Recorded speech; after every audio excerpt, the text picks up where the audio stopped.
Welcome to Managing Asia. I'm Christine Tan. Talent, your company's biggest resource and challenge. Organizations are investing more in human capital, but are they paying off? Not quite, according to Mercer. We asked the talent advisory firm just how to play to your strengths. But first, a hospitality pioneer that believes in dishing out a smorgasbord of training for its employees. The students at Thailand's Dusit Thani College learn everything from culinary arts to how to manage a kitchen to how to serve.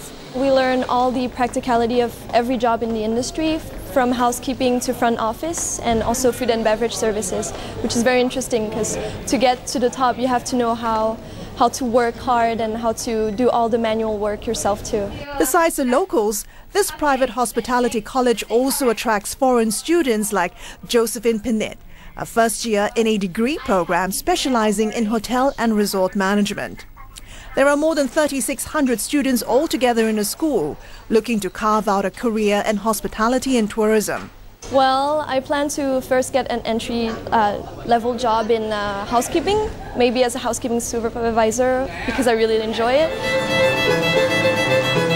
Founded in 1993 by the well-known family behind the Dusit Group, the Bangkok-based hotel chain has been trying to raise the bar in hospitality.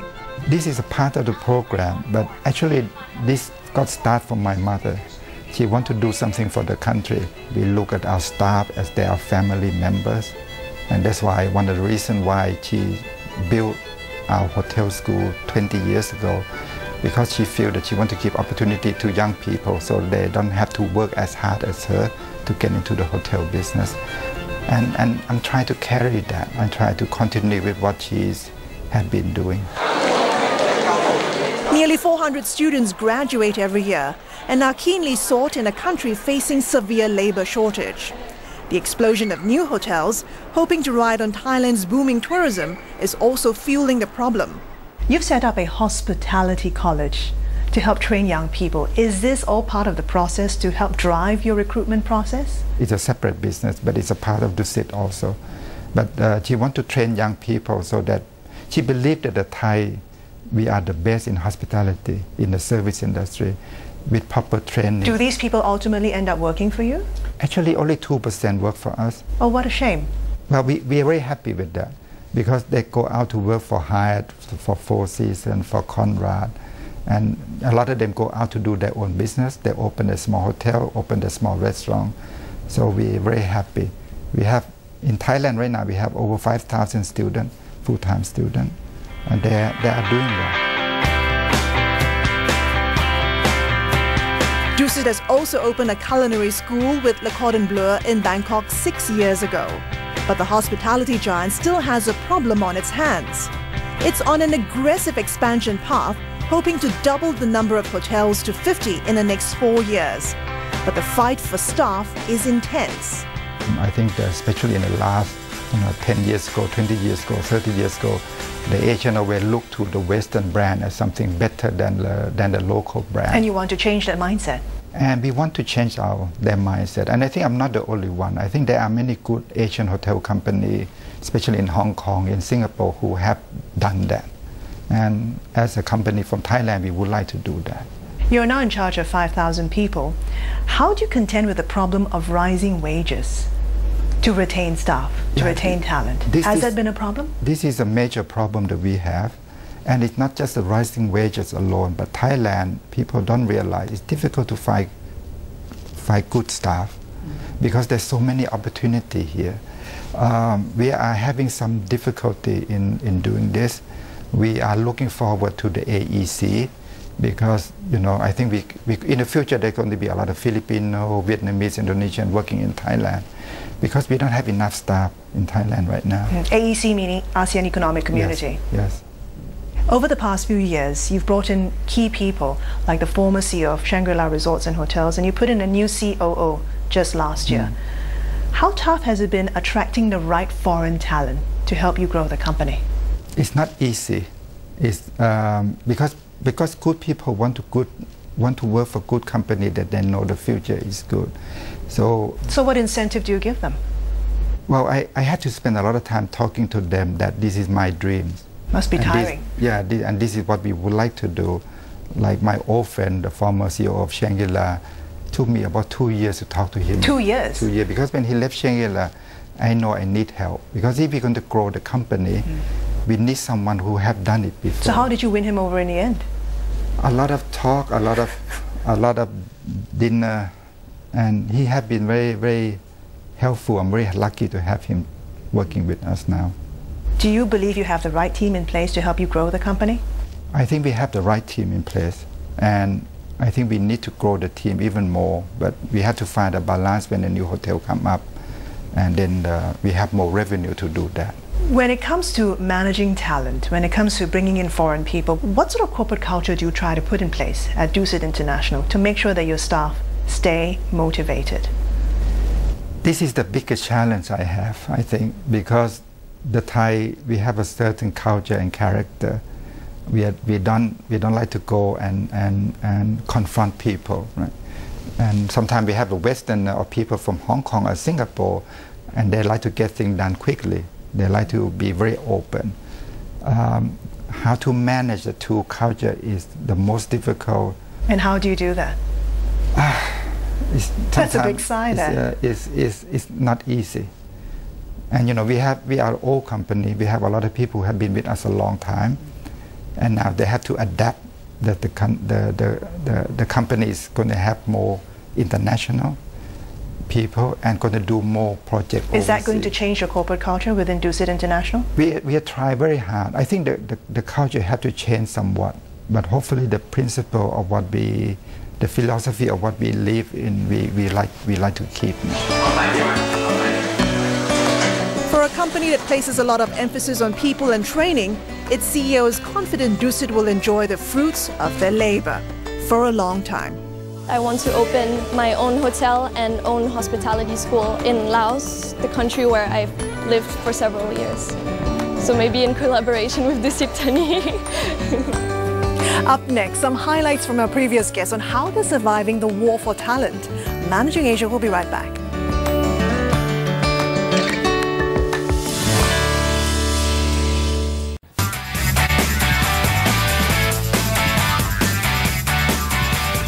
Welcome back to Managing Asia. CEOs we spoke to say having the right talent could give the extra edge in the competitive global economy. But most agree talent is scarce.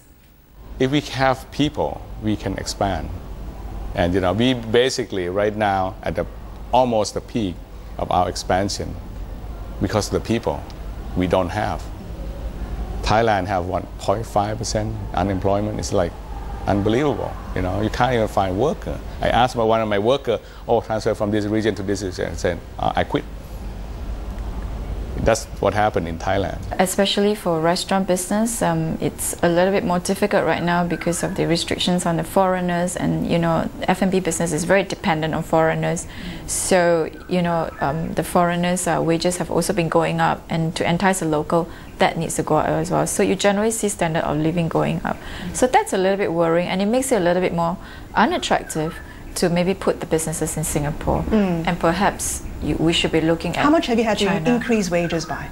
Overall, it's been an increase about 15%, I feel. Yeah.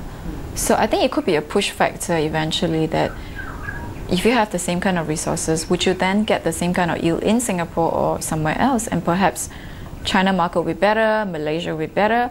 So I think you start to kind of explore other ways to grow and not just focus everything on Singapore, because it was very Singapore-centric for the last 3 years, I feel.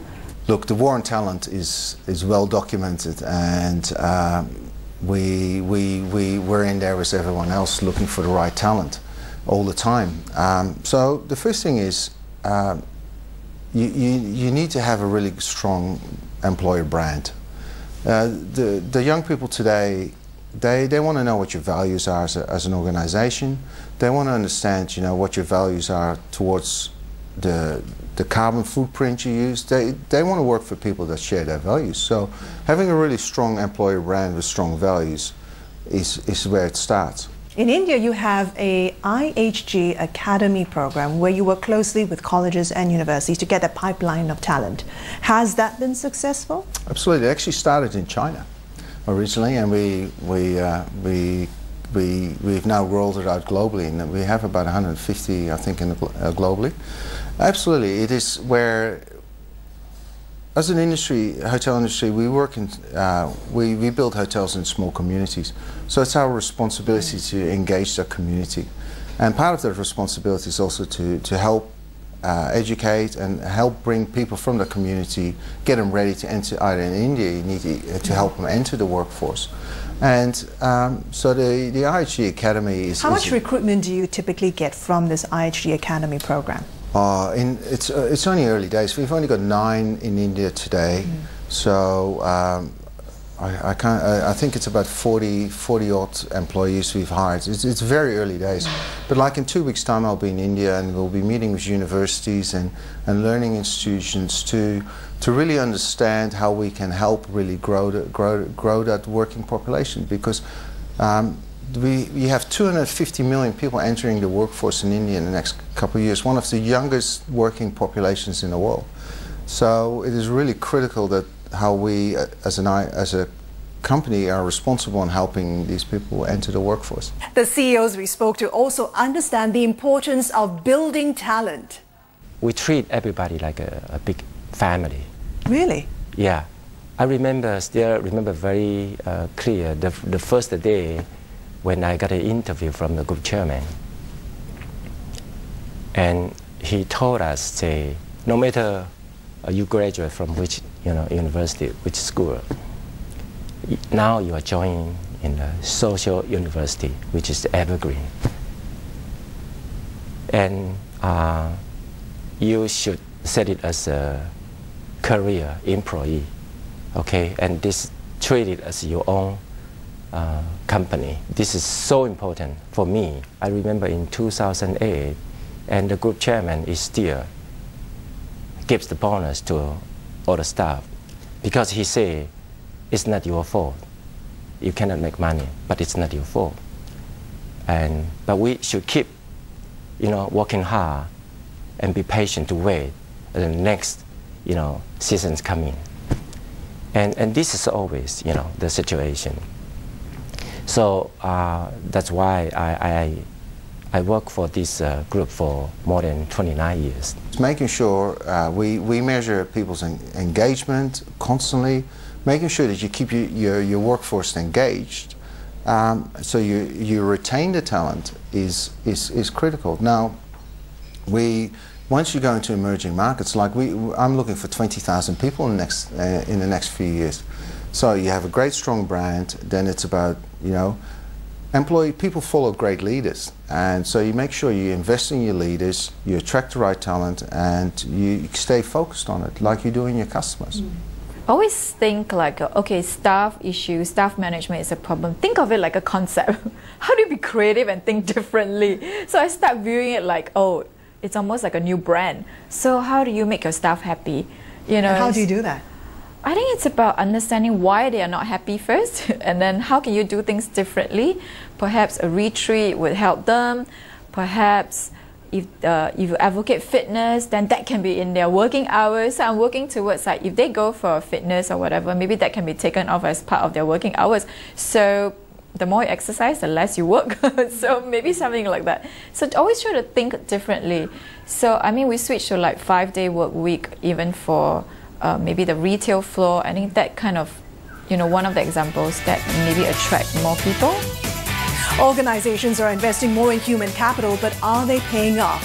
We asked talent advisory firm Mercer after the short break.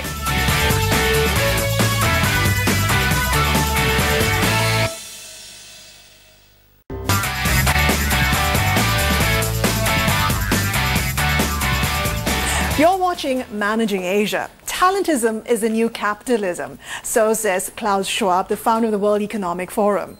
But according to Mercer, not many employers are convinced that talents are helping them meet their organizational needs. Talent, talent, talent. More companies are making it a top concern.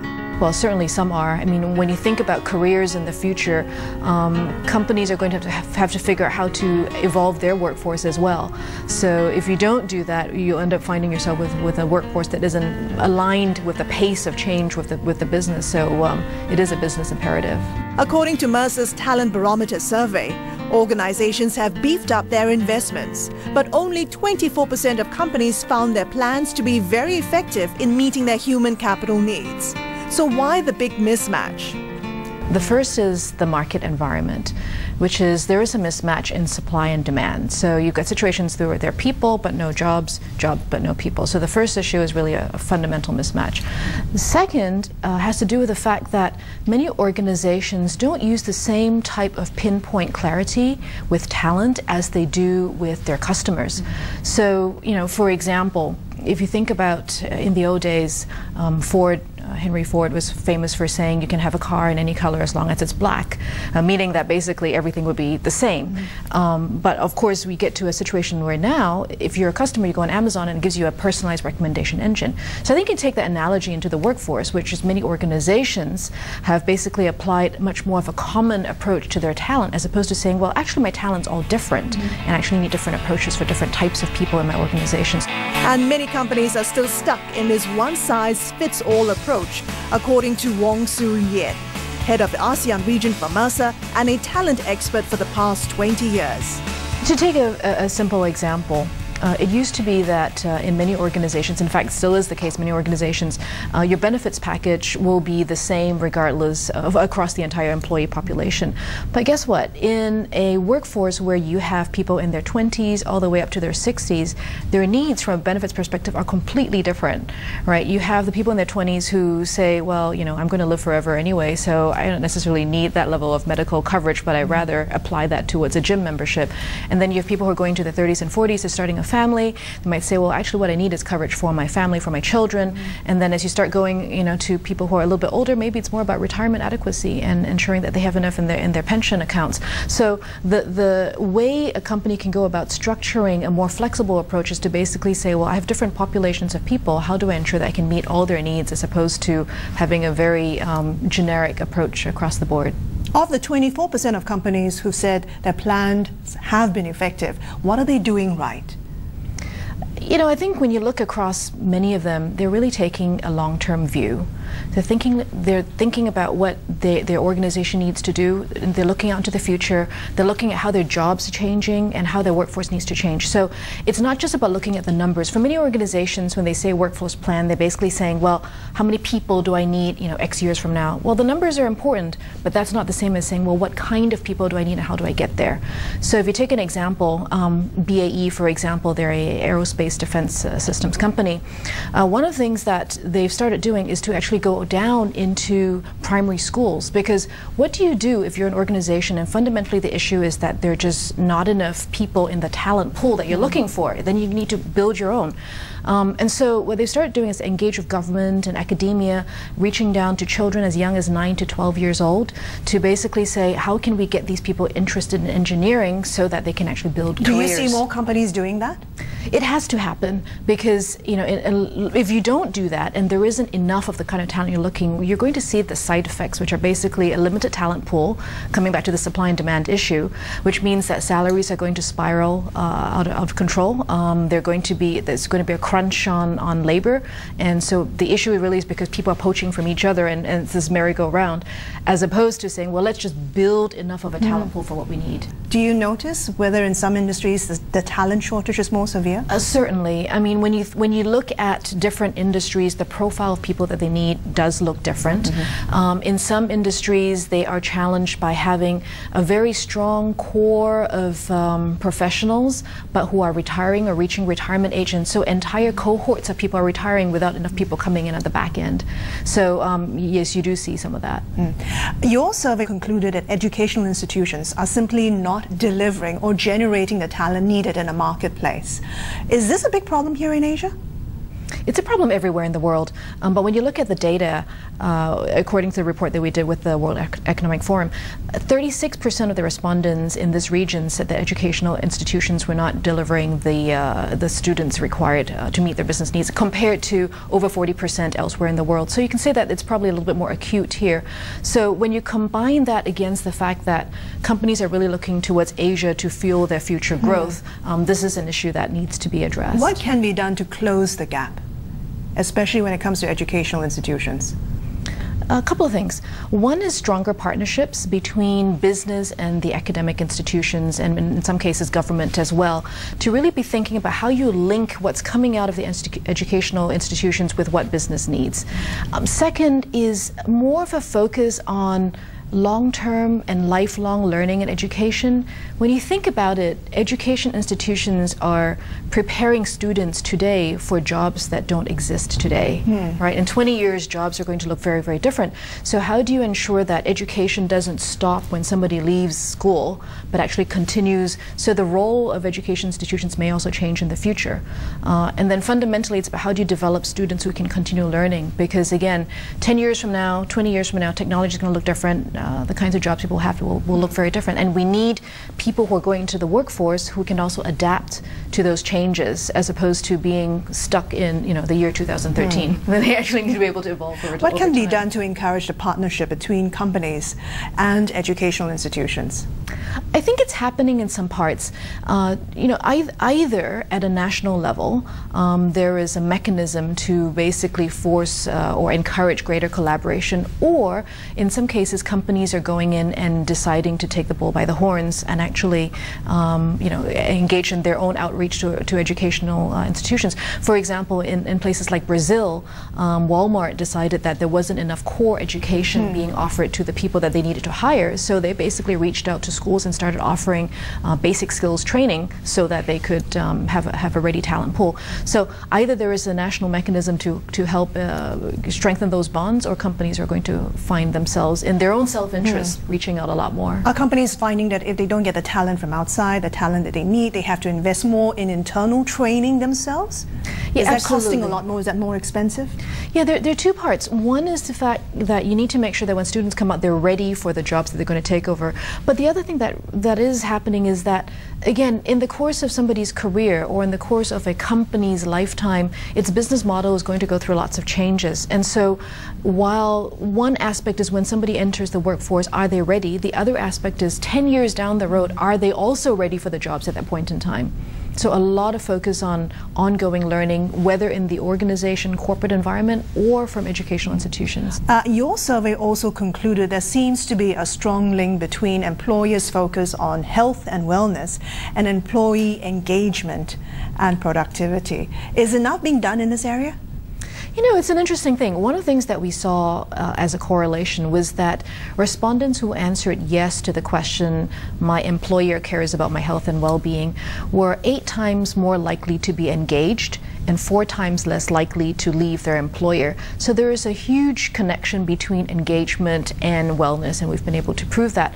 So what, when you think about what's happening in the market in general, many societies dealing with aging populations, as well as sickness profiles that are showing up much earlier. So for example, diabetes showing up with people who are, 10 years ago you wouldn't expect to see in a profile of people who are in their 30s, starting to see that. So companies are starting to see how they can also invest in awareness, prevention, and in fact mitigation. Again, because they want to make sure that their workforce is healthy and productive. I'm surprised monetary incentive and salary is no longer a big focus. Well, it still is a big focus, absolutely. But it's more about having a broader total rewards and total employee value proposition perspective. It's not only about salary, it's also about helping people have enriching careers so that they keep learning, because again, the environment's changing. It's putting an emphasis on health, because you can pay somebody a great amount of money, but if they're unhealthy and they can't come to work, that's not very helpful. So it's about having a pretty holistic perspective. And finally, any last advice for companies when it comes to employee engagement and when it comes to investing in talent? Focus on on thinking long-term and thinking out of the box. What's happening is that the models that used to work in the past may not work in the future. So having a static approach to how you think about your workforce and also having a one-size-fits-all approach, a bit like Henry Ford and the black cars, no longer works. I need to be able to have a very targeted approach to different segments of the population and to have a very broad-based, long-term view of how you develop your workforce for the future. And that was Su-Yen Wong from Mercer. Hope you've enjoyed the program. Join us again next week for more management insights here on CNBC. I'm Christine Tan. Thanks for watching.